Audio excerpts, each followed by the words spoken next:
Hervé. I hope I pronounced that correct. How's my French? Yeah, so there's a lot going for Hervé at the moment. He's got lots of great news and surprises to tell you. Attention! Attention! Okay. So Hervé's got a lot going on. He has a ton of experience in strategic design. He's also great. Just hot off the press, he's just published a book on strategic design as well. I'm not going to say anything about it. I'm going to let Hervé take the stage and give him his time to tell us all about it. Welcome, Hervé. Thank you, Natalia.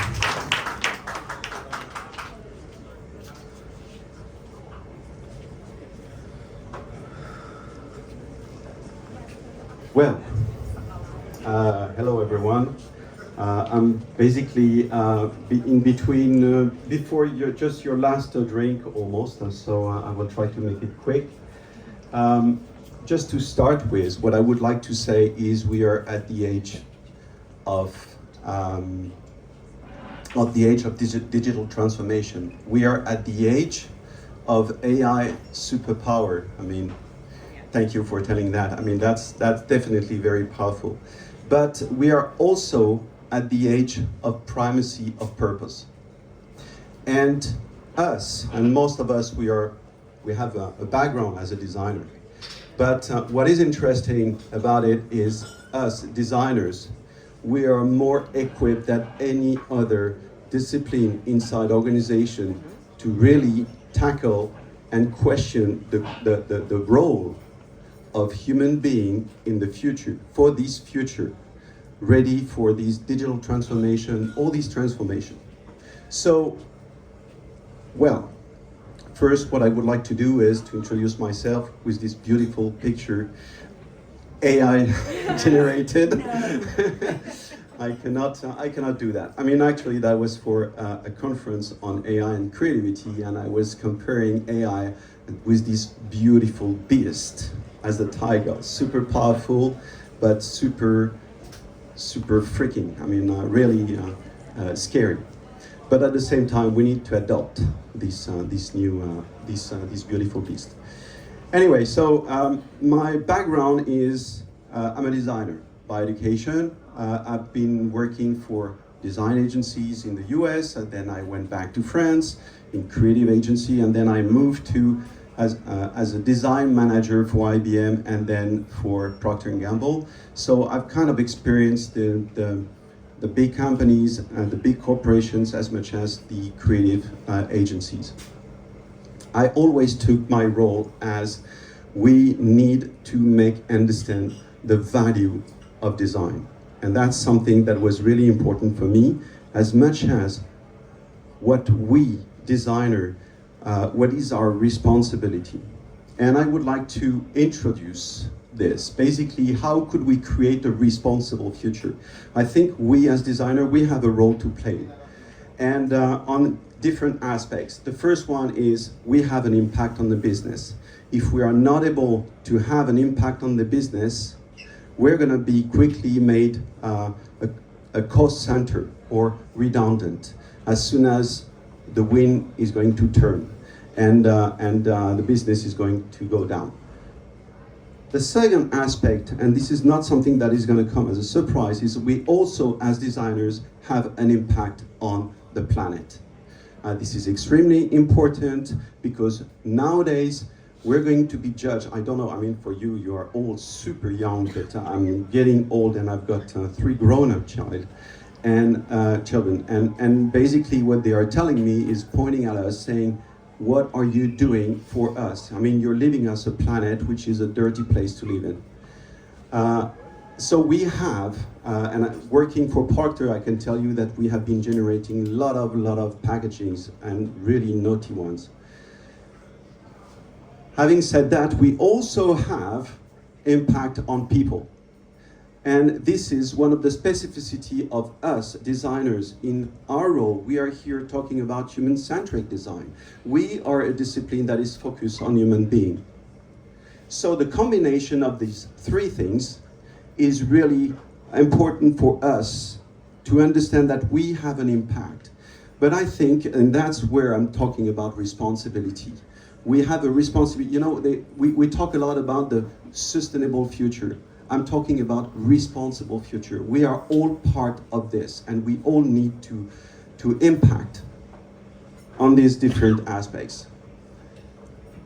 So, why design should be strategic? The first reason, and this is coming from a source, from PwC research, global research that they do annually. So the first thing that we have, the CEO challenge, what we call the CEO challenge, are first customer experience, then there is innovation, then there is competitiveness, competencies, transformation, and culture change. All these different CEO challenges that have been analyzed by or collected by PwC in their research, all of them, design has a role to play. We can influence, we can help on all these different CEO challenges. So that's why we consider that design is a strategic function nowadays, because we can help organizations to tackle these different challenges. Let me go back on the design discipline. Design discipline has evolved, and I don't know how many of you are familiar with the design ladder from the Danish Design Council. But the first step is basically some organizations are not aware of design. The second step is design as form giving, okay? And we all know that, okay? That stylish type of dimension of design. There is a next step, which is design as process, and we know it probably most by the two words design thinking, with this beautiful kind of process, which I hate to call that process, but anyway, and this is considered as being a process. So, okay, we have this stage, we are at this stage nowadays, but now there is a last stage, which is design as strategy.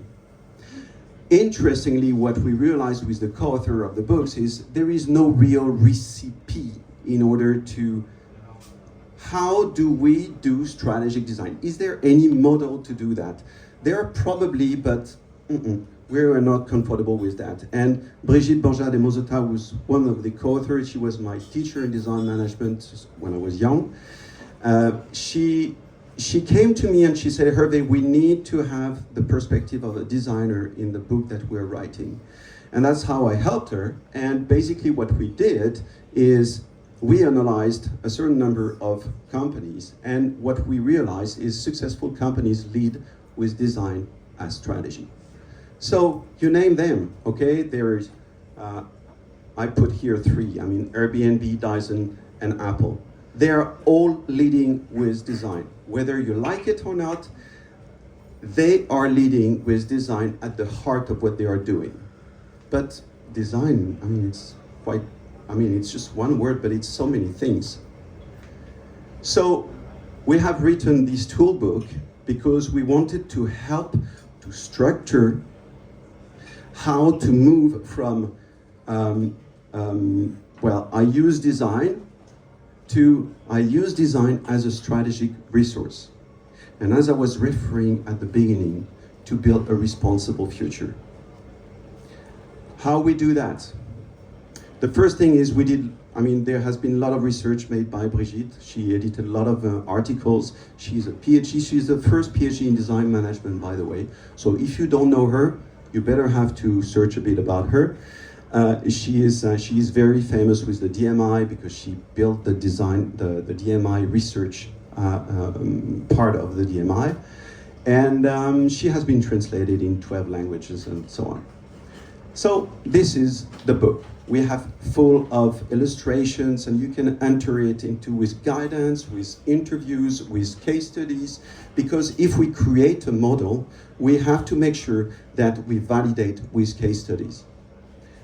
So this is the book, beautiful, okay, you can see it after if you want. We have created a unique model, actually. So let me show you this model. Basically, design, the power, sorry. Let me go to the next one. We have materialized the model into a cube. I think I interpreted the two things. Basically, what we know is the cube represents an organization. An organization is, I'm going to use the super laser here, okay? On the top, you've got a vision, okay? And this vision is extremely important because without a vision, an organization doesn't know where it goes, okay? So this is foundational. Then you have all these different missions, that means all these different activities to support the vision, okay? And now the cube, the magic, okay, is basically we make sure that, oh, sorry, of course. Here we've got the 4 powers of design. The first power is power of differentiation. The second thing is power of good business, monetization, you can say. Here, this is the power of integration and then the power of transformation. Let me just quickly explain this by basically saying this, showing this previous slide. Voila. Design as differentiator. Design helps in being distinctive compared to competitors. It's not only with the color of a product. It's not only because you tweak something that is going to make different. It goes really into the DNA of the company. And design can help you to achieve that. Design as good business. Design can command a premium price as much as it can design to cost. So design can definitely, and I don't know how many of you are familiar with Watson Jr., who was the CEO of IBM at some time in the 70s, when he said, good design is good business. So these guys, I mean, even if it was IBM and Apple did not exist yet, he had clearly in mind that design was extremely powerful. Then design as an integrator, actually design helps to integrate new technologies, but it's not only about technology, okay? It can be also about the business model. So there are a lot of things behind this, but this is what is interesting is, you know, design is often reporting to marketing. That's why, because it's a strong enabler of differentiation. Design is sometimes reporting to R&D because it really helps to integrate new technologies, new materials, whatever. And the last point here is really what I think is really unique to design, which is design as a transformer. That means that any transformation or no transformation can be done without starting with understanding human being. So the combination of these 4 powers of design helps you to build a more strategy, or to place design as a strategic resource within an organization. Actually, what you have to understand, this model is a way to structure the way you engage the conversation with leaders. So we have materials and models, I share that with you, and we have validated our model with 9 cases. Actually, we did that with 12. In the book, we just put 9. But the idea was really to help move through the process of understanding what these companies have been so successful in terms of design, and looking at their success through the lens of the model in order to analyze what they have been doing and if it was using the powers of design. We gamified the learning experience. Actually, what we did is we have created this collaboration tool in order to move from you have a business problem, and we're going to help you to analyze this through the lens of these 6 CEO challenges. Then we are going to start working on the vision, the strategy that you're going to, and the combination in order to create the strategy that will help you then to deliver at the end the different activities. But we have added this, which is extremely important. That means what are the 3 impacts that you're going to have on the business, the planet, and on the people. At the end, what you have is a roadmap of activities which integrates everything, okay? This is just the tip of the iceberg, what I'm showing with you, but I just had to go faster. And that's it. I'm finished.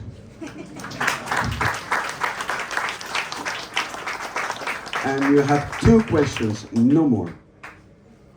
And sorry, 2 good questions. So it's just too scary. Yes.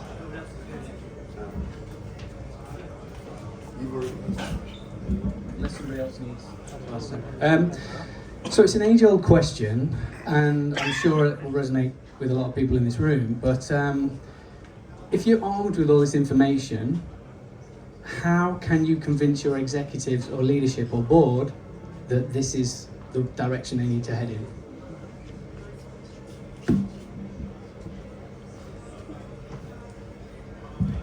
Gosh, I asked for a good question. That's a good one. I think that, there is one thing that I didn't say in this presentation, which is, if you look at Apple or Dyson or Airbnb, all these companies, these leaders, founders, they were all designers in a way. And actually, I consider Steve Jobs as being a designer. But my point is, you cannot do it, or it's going to be harder to do it, if they are not educated to that. So one thing I forgot to really say is that strategic design, actually, it's about integrating or engraving, if I can say that, design culture into the DNA of the company. So there are many ways you can do that. You can train. You have to train. You have to get your first ambassadors and quick win. And then you can gain the access to these leaders by proving that because you had this approach, it delivered on promises. And always put the business as business results, business performance as being one of the key driver of this success. Because, and that's another aspect that we develop in the book, is what are the 4 phases of why design has difficulties to work within an organization, or difficulties to step to the point where they become strategy. And most of the time it's because business and design are not speaking the same language, because designers are not trained to speak the business language, because they don't understand each other, and business is not understanding necessarily what design can help with. So they are sometimes very, that's what we call, that's why we created this model, to help to create that bridge between these 2 communities.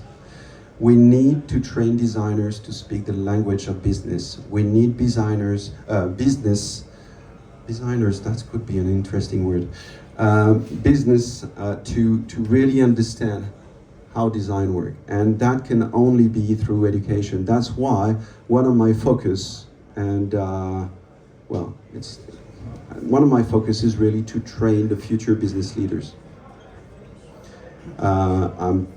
What I'm doing right now, I'm teaching in MBA, business schools, where I'm trying to teach this. But it's, it's going to be a long way. But I think, honestly, that design has gained some credentials to be sitting at the right position, but it's still a long way, I have to say. And especially working for Procter and IBM, I can tell you that, wow, not easy. Yes?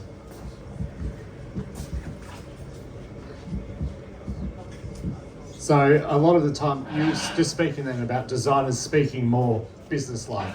A lot of the kind of themes I've seen over the last maybe 2 or 3 years, there's a lot of these business CEOs coming in saying these features you've been coming out with, these kind of different strategic initiatives that you've been brought out, what's the ROI of this?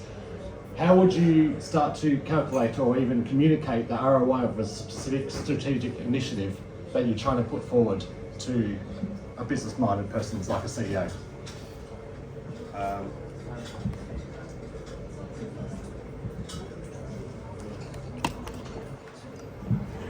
part of the cases, of the 9 cases, we always put the impact on the business. And when you have Alstom, who is running, you know Alstom, you should know Alstom in Dubai, because they are the one who manufacture the tram. Okay, they are train makers, train manufacturers. And they won a massive bid with Renfe in Spain, because they involved design from the beginning. And believe me, Alstom is an engineer company, a super engineer company. And design for them is,